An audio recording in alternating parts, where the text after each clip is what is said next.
Magandang gabi, Pilipinas. Bayan, nakikiisa si Pangulong Ferdinand R. Marcos Jr. sa paggunita ng mga Katoliko sa pista ng Poong Jesus Nazareno. Hiling ng Pangulo ang ligtas at makabuluhang paggunita sa okasyon.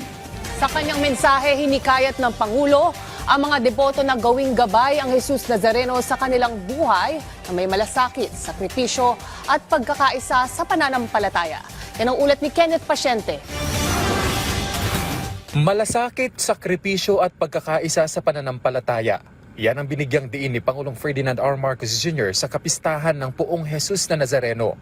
Ayon sa Pangulo, ang taunang traslasyon ng Nazareno ay paalala ng uri ng pananampalatayang isinasabuhay ng maraming Pilipino, isang pananampalatayang handa sa hirap, pagtityaga at patuloy na pag-asa sa kabila ng mga pagsubok.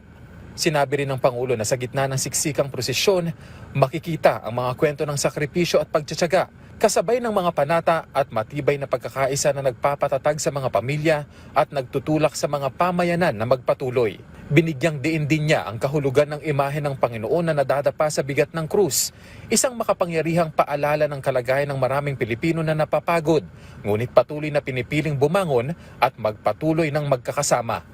Giit niya na sa pamamagitan ng pakikinig sa mga pag-asa, hangarin at panalangin ng mga mamamayan, mas nakikita ang agwat sa pagitan ng mga bigat na kanilang dinadala at ng suportang natatanggap. Isang agwat na maaaring mapagtagumpayan sa pamamagitan ng mas maayos na pamamahala. Kaugnay nito, nanawagan ng Pangulo na ang debosyon sa Poong Jesus Nazareno ay huwag sana matapos sa paghawak sa imahen sa traslasyon, kundi maging gabay sa araw-araw na buhay ng bawat Pilipino.